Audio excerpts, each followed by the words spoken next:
Hello dear students. तो चलिए हमारा केमिस्ट्री क्लास 11th का जो लेक्चर चल रहा था some basic concept of chemistry का, उसमें हम लोग आज अपने लेक्चर को आगे बढ़ाएंगे और आज जानेंगे एटॉमिक मास यूनिट के बारे में। एटॉमिक मास यूनिट यानी कि शॉर्ट में इसको एएमयू या कभी कभी यू यानी स्पेसिफाइड यूनिट मास भी कहा जाता है। इसके बारे में जानेंगे, जिसको लेकर के विद्यार्थियों में एक बहुत बड़ा कन्फ्यूजन बना रहता है। उनका ऐसा मानना है कि इसको किसी तरह से रट करके पार करो, समझना थोड़ा सा इसको कठिन है, कॉम्प्लेक्स है। लेकिन आज की वीडियो के बाद आपको ये टॉपिक बहुत ही आसान लगेगा और आप आसानी से जान पाइएगा कि आखिर एएमयू क्या है, एटॉमिक मास यूनिट क्या है और इसका यूज क्या है, इसका प्रयोग क्या है। तो चलिए हम लोग अपने वीडियो को स्टार्ट करेंगे। एएमयू और यू भी कहा जाता है, इसका एक और नाम है, डाल्टन भी नाम है, लेकिन आगे मैं इसको बताऊंगा इसके बारे में। देखिए सबसे पहले मैं कोशिश करूंगा कि इसका डिफिनेशन आपको बता दूं कि भाई एटॉमिक मास यूनिट एएमयू का डिफिनेशन क्या होता है। चलिए ध्यान से समझिएगा इस बात को, बड़ा ही इंपॉर्टेंट कॉन्सेप्ट है। आप 11th में रहे 12th में रहे, दोनों जगह इसका यूज है।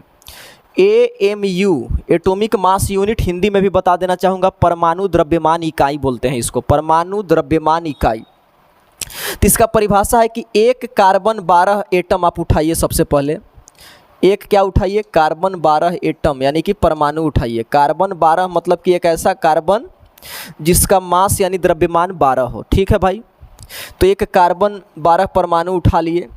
अब इसका हम लोग द्रव्यमान निकाल दिए, यानी कि एक कार्बन 12 परमाणु का द्रव्यमान निकालकर उसका 1/12वां हिस्सा जब निकाल देते हैं तो उसी को बोलते हैं एक एएमयू। इसका डिफिनेशन देखिए, दोनों समझ सकते हैं, हिंदी के विद्यार्थी भी समझ सकते हैं और इंग्लिश मीडियम के विद्यार्थी भी समझ सकते हैं। तो सबसे पहले इसका डिफिनेशन जानना जरूरी है, क्योंकि इसके बिना काम नहीं चल पाएगा।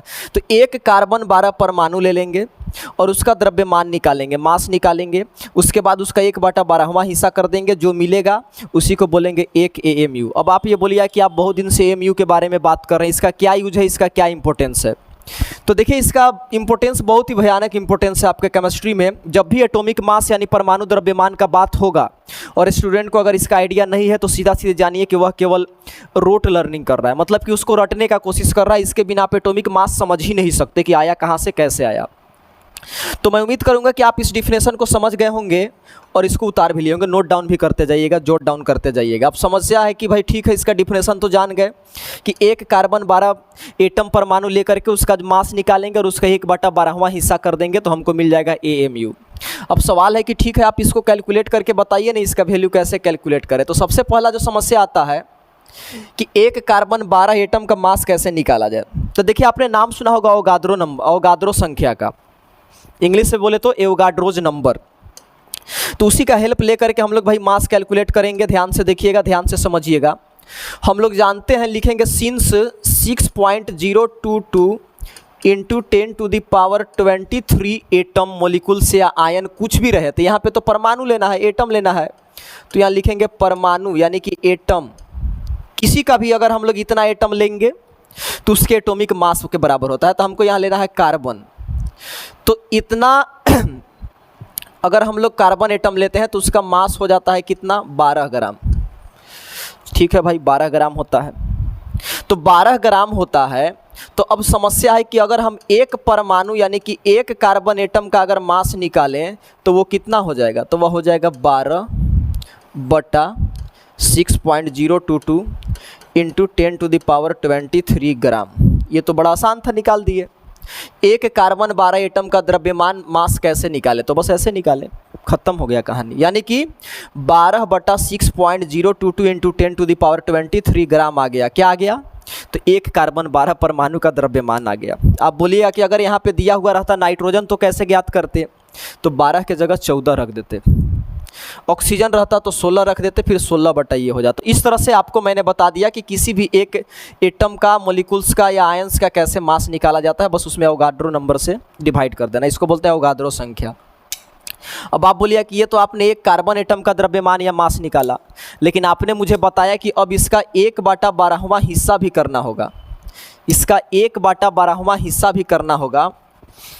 तो इसका 1/12वां हिस्सा करेंगे तो क्या होगा खेल। देखिए इसका 1/12वां हिस्सा जब आप कीजिएगा तो देखिए क्या होगा, ध्यान से समझिएगा। तो यहाँ तक आप उतार लीजिए, ये जो टॉपिक था उसको मैंने कंप्लीट कर दिया कि एक कार्बन एटम का मास होगा ये आपका 12/6.022 इंटू 10⁻23।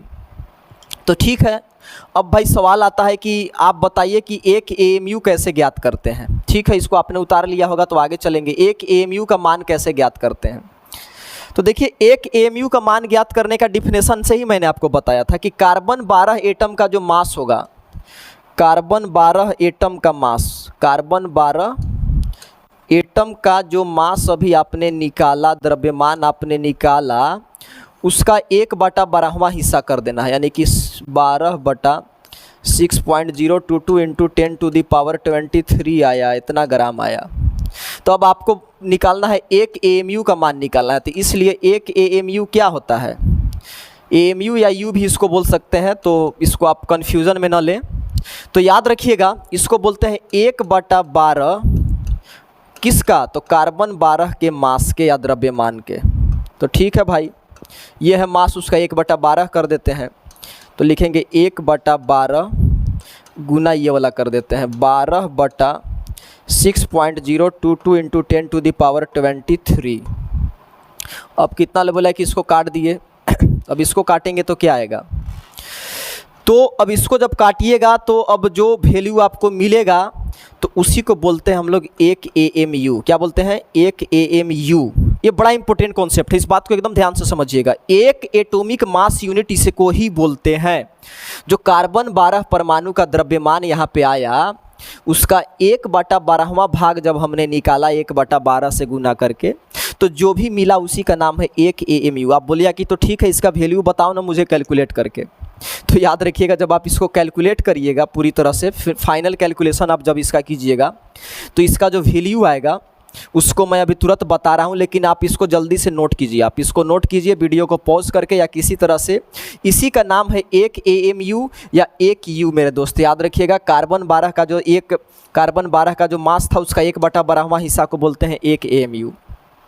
तो अगर आप इसको नोट कर लिए होंगे तो चलिए मैं आपको बताता हूँ इसका आखिर वैल्यू आता कितना है। तो देखिए, आप जो अभी कैलकुलेट किए वैल्यू, वो आएगा आपका, देखिएगा कितना, यहाँ पे देखिए स्क्रीन पे देखिए, ध्यान से देखिएगा, वो आएगा आपका एक एएमयू बराबर 1.66056 इंटू 10⁻20⁻24 होगा। यार ये तो ब्रैकेट में लिखा गया, 10⁻24 ग्राम आपका इतना आ जाएगा। एक एएमयू का मान यही आता है, याद रखिएगा।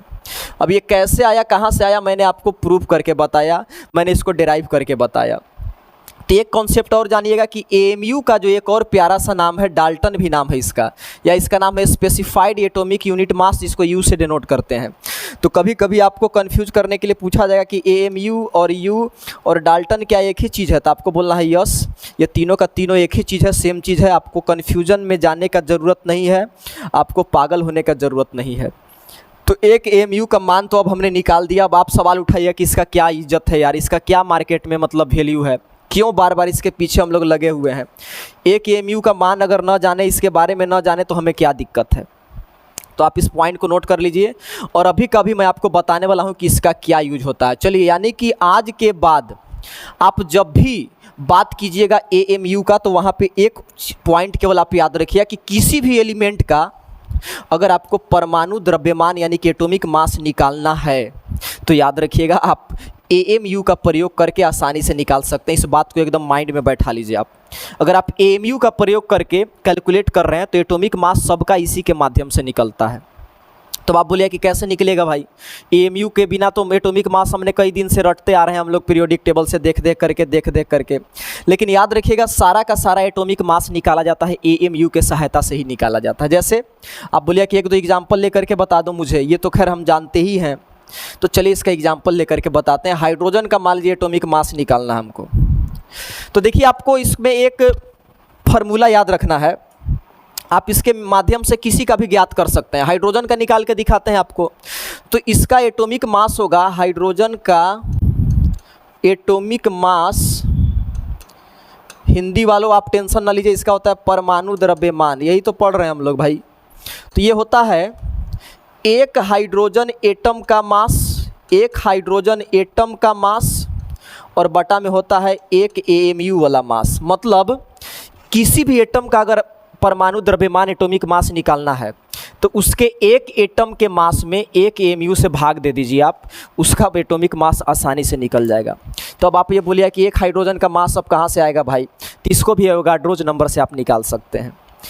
जो मैंने शुरुआत में कॉन्सेप्ट बताया, जिस तरह से एक कार्बन का निकाले थे, उसी तरह से अगर आप एक हाइड्रोजन का निकालिएगा तो उसका वैल्यू आएगा 1.6736 इंटू 10⁻⁻24 आएगा। और इसको आप एक एमयू से जब भाग दीजिएगा तो याद रखिएगा आपको वही वैल्यू मिलता है लगभग 1.008 यू, या इसको कितना ले बोलता है 1.008 AMU। हाँ, तो ये क्या आया मेरा, यही तो है हाइड्रोजन का एटॉमिक मास, हाइड्रोजन का परमाणु द्रव्यमान। आप बोलिए कि यार ये तो बड़ा काम का चीज़ निकला AMU, क्लास 11th का केमिस्ट्री में और क्लास 12th का फिजिक्स में इसका बड़ा भयानक यूज है। और आप इस कॉन्सेप्ट को एकदम ध्यान से समझिएगा। AMU को ज़्यादा टफ मान के न चलें, बहुत ही आसान कॉन्सेप्ट है। तो मैंने इस तरह से हाइड्रोजन का एटॉमिक मास निकालने आपको बता दिया, ऐसे ही निकाला जाता है। यहाँ अगर ये कोई और होता, मान लीजिए कि एल्युमिनियम होता, तो एक एल्युमिनियम का मास बटा में एक AMU, मैंने एक AMU से भाग दे करके ही सबका एटॉमिक मास निकाला गया है, जितने भी एलिमेंट हैं। अब आप बोलिए कि ठीक है, मैं तो इसको उतार लेता हूँ, इसको नोट डाउन कर लीजिएगा। फिर आप बोलिए कि अब मुझे तुम बताओ ना कि एक और एग्जाम्पल बता दो। तो चलिए आपको एक और एग्जाम्पल बताते हैं। आपकी बताते हैं ऑक्सीजन का, याद रखिएगा। आपको इस बार बताएंगे ऑक्सीजन का। यहाँ देखिए हेडिंग भी, ऑक्सीजन का परमाणु द्रव्यमान एटॉमिक मास ज्ञात करें। ठीक है भाई, बताते हैं ऑक्सीजन का। ऑक्सीजन का बताएंगे, वो आपका कॉन्सेप्ट पूरी तरह से क्लियर हो जाएगा कि आखिर क्या हो रहा है क्या नहीं हो रहा है। तो हमको लिखना है ऑक्सीजन का एटॉमिक मास, बोले तो परमाणु द्रव्यमान। परमाणु द्रव्यमान हिंदी वालों के लिए है। इसका क्या होगा, तो एक ऑक्सीजन परमाणु का मास और बटा में एक AMU का मास। तो आप बोलिए कि क्या AMU से डिवाइड करके ही निकाला जाता है, तो इसका आंसर है यस। तो एक ऑक्सीजन का जब आप मास कैलकुलेट कीजिएगा, इसको ऑक्सीजन समझिएगा, तो इसका मास आप कैलकुलेट कीजिएगा अवोगाद्रो नंबर का यूज़ करके, तो ये आता है 2.657 इंटू 10⁻⁻23 और एक AMU का आता है 1.66 इंटू 10⁻⁻24। और इसको जब आप डिवाइड कीजिएगा तो लगभग ये आता है 16 यूनिट, या इसको बोलिए 16 AMU, यहीं से आता है ये बात याद रखिएगा। और आपको पता है ऑक्सीजन का मास कितना होता है, 16 ही होता है। तो एकदम कन्फर्म इस बात को आप एकदम ध्यान से समझिएगा कि कैसे एटॉमिक मास में किसी भी एटम का निकाल दे रहा हूँ। उस एक एटम का मास बटा में एक AMU से भाग देते जाइए, आप जितने भी एलिमेंट है सबका मास कैलकुलेट कर सकते हैं आप। कितना आसान है ये कॉन्सेप्ट, और कितना लोग इसमें ग्राम लगा देता है, कितना लोग इसमें ग्राम पर मोल लगा देता है। यार वो अलग चीज़ हो गया, वो आप ग्राम पर मोल मत लगाइएगा। इसका जो एटॉमिक मास है उसका यूनिट या तो यू में आएगा या तो AMU में आएगा। बहुत सारे स्टूडेंट इस वर्ड से कंफ्यूज होते हैं कि 16 U लिखें, 16 AMU लिखें, 16 ग्राम लिखें, 16 ग्राम पर मोल लिखें। आखिर ये सब चलता क्या है मार्केट में, ये बड़ा कन्फ्यूजन का वर्ड है।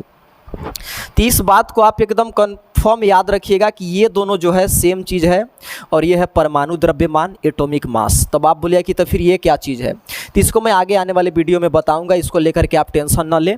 लेकिन अभी आप ये दोनों वर्ड को क्लियर कीजिए, और आप यहाँ देखिए कि आखिर किस तरह से किसी भी तत्व का, किसी भी एलिमेंट का परमाणु द्रव्यमान निकाला जा सकता है by the help of AMU atomic mass unit, Hindi में बोले तो परमाणु द्रव्यमान इकाई। मैं उम्मीद करता हूँ कि AMU का मतलब और साथ ही साथ इसका असली यूज क्या है आपको समझ में आ गया होगा। आप इसको नोट डाउन कीजिए, और अगले वीडियो से हम लोग बढ़ेंगे अपने एडवांस टॉपिक की ओर, और धीरे धीरे इस चैप्टर को फिनिश करेंगे आपके सारे डाउट को क्लियर करते हुए। लेकिन अगले वीडियो तक के लिए good bye and take care.